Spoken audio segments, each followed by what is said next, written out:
Hi, this is Chet here from Avion Technology here in the Chicagoland area. We are a web design, web dev, app dev, digital agency. We have been around for the last 17 years and have developed more than 1,000 successful projects. We essentially work in three areas. One is product development. So we help our clients take an idea, then go to market and then scale up and exit. So that's the first area that we work in. The second area that we work in is we actually do white label programming for a lot of digital agencies. And the third area we work in is actually digital marketing for a lot of small businesses. So today I'm actually going to talk about our first line of business, which is actually product development. I read an interesting article on the Wall Street Journal a couple of days back. It said how VC funds were pulling out. So to give you a background of what's happening, there's currently a rout going on within the tech space. I think Nasdaq is down like 25-30%, and Google and so Alphabet and Facebook and its parent company Meta and all these different technology companies, their shares are down like 25, 30, 40%. So there's and crypto of course is plunging, right? So there's this massive rout going on within technology, and that's kind of normal because usually there's a lot of exuberance within the market for tech stocks during bull markets, but tech stocks are usually the first stocks to fall. And the reason for that is there's a lot of speculation kind of inbuilt within tech stocks. A lot of tech stocks don't really make money. A lot of VC-backed companies actually not making money. A lot of the money is riding on hopes. A lot of the money is riding on speculation. And hopes and exuberance kind of does well in a bull market. When there's a party going on, everyone is feeling happy. How are you feeling? Good, great. Everyone feels the party is going to last forever. But as we've seen, right from our fraternity days and college days and office days, parties don't last forever. Unfortunately, parties at some point have to end, and that's exactly what's happening to the stock market right now. So what did happen, right? Back in 2008, after we had the crash, the housing market crash, a lot of American banks were on the verge of just breaking down, just getting destroyed, and that would have the financial sector would have like completely collapsed after that, right? And if the financial sector collapses, then what you're going to have is just anarchy, right? You're just going to have anarchy and just chaos. So to avoid that, what the government did was something called quantitative easing. So what they did was they started purchasing bonds, right? So they started accumulating a lot of bonds, treasury bonds, and so that's how they flooded the economy with dollars, with liquidity. What this does when you flood an ecosystem with liquidity, what it does is it creates a bubble, right? So you have so much money, and then the money starts chasing returns. So when you have all this money by its very nature wants to chase something, right? So money starts chasing returns. So when all of this money landed in the hands of VC firms, they had money and they had clients, and those clients wanted returns of 25%, 30%, because that's usually the kind of returns that VC firms are looking for. They're looking for like 25-30% returns annualized. Well, the problem is that it's very difficult for a small business or a mid-sized business to match those returns.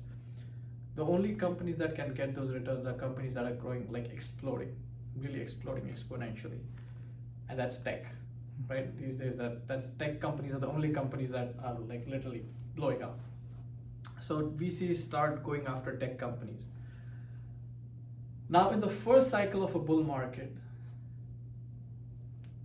the VC money goes after companies which have a legitimate business model. They have income, they have profits, they have clients, so they have like a real business model. But very soon, those companies, VCs are done financing those companies. Those companies are over. But you have all these VCs, you have all these clients, and they're saying, we want more returns, we want more returns. So then VCs start putting money into companies that have questionable returns, that have questionable business models, who have still not made a profit, right? All their growth, all their plans, everything is still on Excel sheets. But there is so much pressure to place bets for these VC firms that they just start signing checks left, right, and center. And so you see a lot of these companies started by 25-year-olds and 26-year-olds. They don't even have a single client.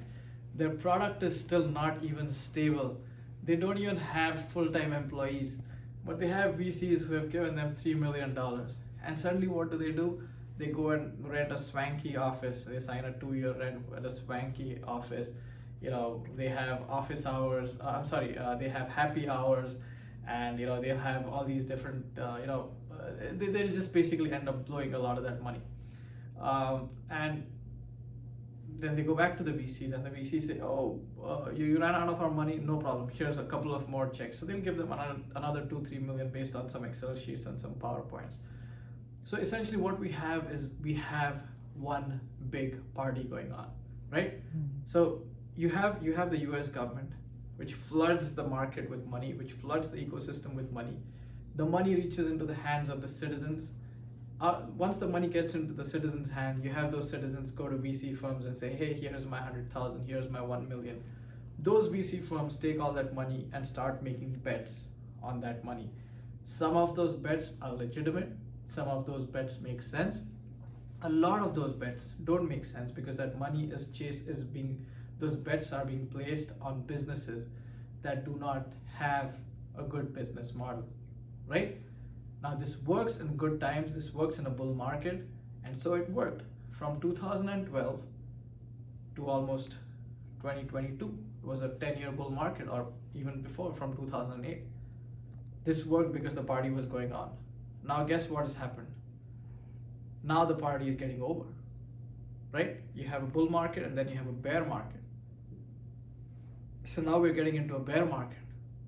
And the first companies that suffer during a bear market are companies who do not have what are called solid fundamentals, solid business model, a good leadership in place, a good product or a good service, a good clientele, a good niche that they're catering to. When they don't have that, and when all their growth, all their hopes, everything is a bubble, it's all speculation, those are the companies which are first to get hit. And unfortunately, within the tech space, you will find tons of companies like that who are all about the hype, who are all about the speculation, who are all about the bubble, all about just the glitz, the glamour. So right now, it's May 2022, and tech is getting clobbered left, right, and center. Soon you'll see a lot of tech companies laying off developers. Soon you'll see a lot of tech companies laying off staff just to maintain profitable. So currently there's a rout going on in tech. I think this rout is justified because for 10 years we've had a crazy party in technology. We didn't look at fundamentals. We didn't look at what was underlying in the company. All that we gave them blank checks. We wrote them blank checks, and now the chicken have come home to roost. Now, how does all this matter? Well, at Avion, like going back to where I started from, we actually work with a lot of product development companies, and we have a very different strategy when it comes to this, because we have a hybrid model where part of the work happens here, but most of the work happens overseas. For a lot of our product development clients, the typical cost of product development in a SaaS company is about 40%. When you go with Avion, that cost is about 5 or 10%. So imagine the spread. What costs you 40% if you had a local development team, a local talent? And sometimes it's even hard to get that talent because that talent is just not available. But what would cost you 40% to do in-house? Avion does it at 10%. Mm-hmm. So you save 30%. Now you can invest that 30% in marketing, or in times like these, when there's a rout happening in technology, and there's all this pressure on the cost side. Well, you can save that money and turn profitable. And that's really what we're doing for a lot of our clients. So if you're a product development company, give us a shout. We'll be more than happy to share our skills with you, to showcase our skills with you. But like I said, we have developed a very good project development model, a project development process based on having a few of our staff locally and most of our staff offshore. And we can help a product company manage these tough times by continuing to support their product without having to spend an arm and a leg. in technology costs. So I see a bright future for companies like ours, which operate on a hybrid model, because I think the current technology space over the next year or two, we are going to see a tremendous rationalization. Like I said, it's a party, and now that the party's over, now comes the hangover. And hangovers are good because hangovers, they bring sense to you. They bring a sense of realization, a sense of rationalization. They get you back to reality. I think this reality check is very good for the tech market. Someone has said that history does not repeat, but history definitely rhymes. I came to the US in 2000 when just as the dot-com bust was happening, and everyone said that this is never going to happen again. But exactly 8 years later, we had the housing bust, and now exactly 14 years after that, we are having the tech bust. So these things keep repeating again and again. The problem is that one generation learns the lessons, but by the time the next boom happens, you have a new generation which is there, and that generation doesn't know what it's like to go through a recession. And that's exactly what we're seeing. In 2012, we had the whole Occupy Wall Street generation, and today a lot of those people who were there in that Occupy Wall Street protests are actually today VCs and private equity bankers. So one generation kind of learns these lessons, and then 10 years from now, people who are against the establishment, they become the establishment. So now we are getting this into these times because we've forgotten the lessons of 2008, we've forgotten the lessons of 2000, and we are in, as the Fed starts, we are seeing 8% inflation in the US, which is definitely not a good sign.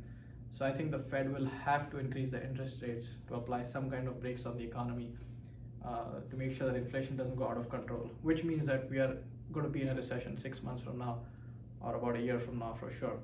So we are in for a bumpy ride.